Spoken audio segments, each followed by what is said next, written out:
Welcome back here with Rabbi Goldberg. Today we're going to be discussing the phenomenon of the edgy atheists and Fedoras on the internet.com. I do want to say in starting, I'm not an atheist myself. I just have a lot of questions, and typically those who consider themselves to be experts on religion and faith or theology are ill-prepared to even begin and provide a more substantial understanding. I'm also not anti-Catholic. Some people have made this claim. I have a lot of issues, of course, with the Catholic Church. Historically, it has been quite hypocritical if you follow the history, and it changed a lot of its rules to fit the time or whoever's in power. I will say, though, I give traditional Spain a lot of credit because they understood the problems in Islam that other parts of the world certainly did not appreciate. What you will find, of course, whenever you bring up religion, there are the arrogant, self-assured people who think they know everything, whether, it's on the atheist side or the religious side. But with the religious side, as soon as you try to broach a discussion, you get this sort of thing. It becomes a mudfest, and it's like, Catholicism's the true way. No, it's Eastern Orthodoxy. Calvinism is good. The other day I had someone claim that Calvinism and predestination is heresy. And there are Calvinists, of course, who will point to you in the Bible that, by the way, this is what it actually says. You have Christians defending Care Bears. A lot of Care Bears don't even believe that there's an afterlife, and they're essentially just following traditions. So it's really fascinating. But I wanted to get at some of the big figures and their arguments. I would say the Holy Trinity in this regard are probably Sam Harris, who I haven't read much of his material, although I did like how he humiliated, was it Ben Damon or Matt Affleck on Bill Maher's show on Islam? And that's something I will say, these guys are consistent. They're not like this slimy modern progressives where it's like Christians or conservative Jews are bad, but the Muslims are these poor babies we have to coddle, even if they're cutting people's heads off. So I like that about them. Christopher Hitchens, probably the less scientifically oriented one. He was just entertaining. He loved sitting there with a glass of wine and a cigar, talking down to someone who probably wasn't ready for the debate, as is often the case. And finally, Richard Dawkins. I've read two of his books, The God Delusion and Outgrowing God. I liked the latter one more because he got into some of the scientific arguments that people who defend faith will make. And so that was kind of compelling. But of course, I'm not going to say just read one book and make a decision. There's a lot more you need to delve into. And really, again, we don't know that much. So even an atheist who tells you, oh, I've got it all figured out, probably needs to take a humility pill. But at any rate, Outgrowing God, some of the things he talks about, and these are older notes, so I'm not sure if I'll be completely on point with what was discussed, but he says, talking about the Trinity, God had to persuade himself through Jesus' sacrifice of himself to forgive people, even though supposedly there was already a covenant with Abraham. Why hate Judas? He was part of God's plan. I thought that was kind of funny, to be honest.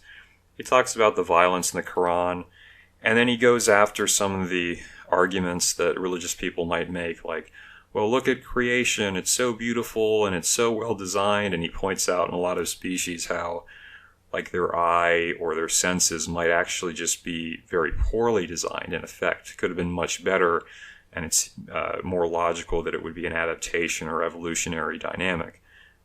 And there are people who reject that, and that's fine, but I just think it's worth, this is stuff, it's fascinating to me to just look into, personally.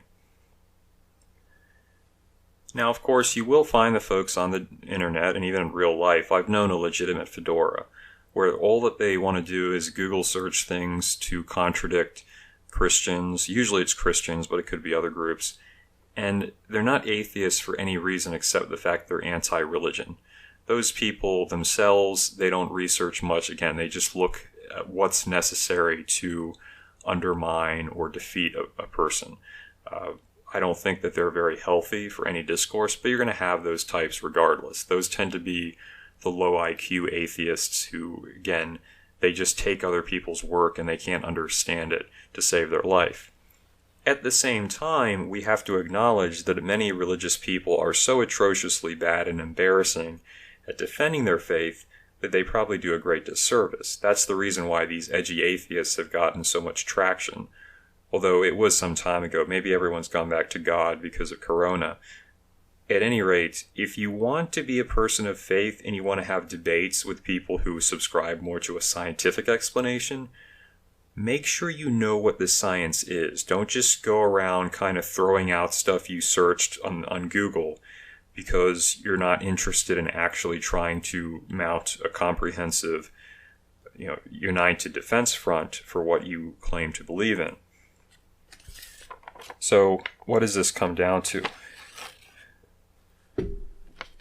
Oh, okay, so if you're going to say something's just, you need faith, that's legitimate. But don't then try to take faith and your belief and use that as a scientific argument, because that's where it gets kind of shady. Like, there was some guy, I remember doing a religious sermon, and he said, people ask me, why does God let bad things happen? And I tell them, don't ask questions, because then you'll ask more questions and you'll start doubting your faith. That sort of mentality is what makes people really question religion, because it's like, so you basically have to not think in order to be part of this? That doesn't make any sense. Or they might go like, well, it's too incomprehensible for us.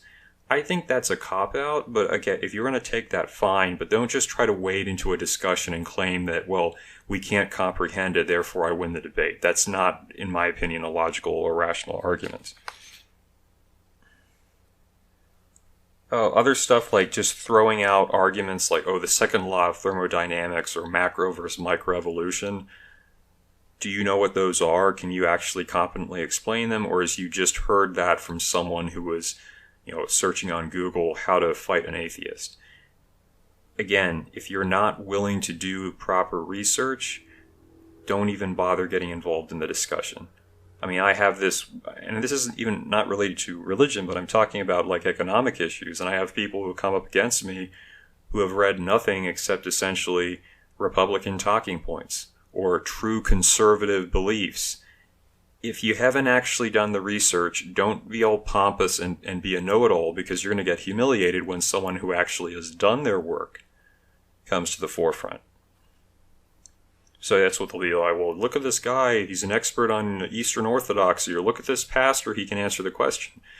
And you Google search who they're talking about, and the guy doesn't even answer the question. So there again, you can tell that they're not actually looking into it themselves, they're just throwing it out there for the sake of being able to be part of a discussion or argument. That to me is laziness. Let's see. Yeah, I call it the appeal to others. A very common one, of course, is the arrogant dismissal tactic, where they'll just start condescending to you and claim that you don't understand enough. So it was probably about 2 years ago. I was reading this book that was bringing into question whether the Bible's translation of people's individual words, like Jesus or the apostles, was accurate and whether it might have changed things. And this person, very religious, just starts going, I don't understand it. Not like, I don't understand it and I want to learn, but more like, it's such a ridiculous idea that I can't even comprehend how stupid it is. And I said, well, here, you want to borrow the book and read into it more in detail? I don't have time for that. I was like, okay, yeah, so you don't have time and you're too superior to the entire discussion. I see that very frequently from intensely religious people, and it's like, that might make you feel good, but you're not actually proving a decent point, in my view. Finally, the classic one. There's no true Christian, Muslim, whatever. The Muslims are the worst at this because they'll just contort everything and then try to claim that, like, you have to be equal to Allah to be a real Muslim. And I always ask people who employ this type of tactic, it's like, so is everyone who follows the religion then going to go to hell because you can't meet this artificial, or rather arbitrary standard? I mean, you see it so frequently, and you're saying, do people actually believe this stuff? That you follow the religion and you anticipate being rewarded in the afterlife, but then no one's actually a true follower of the religion because it doesn't work for the sake of argument.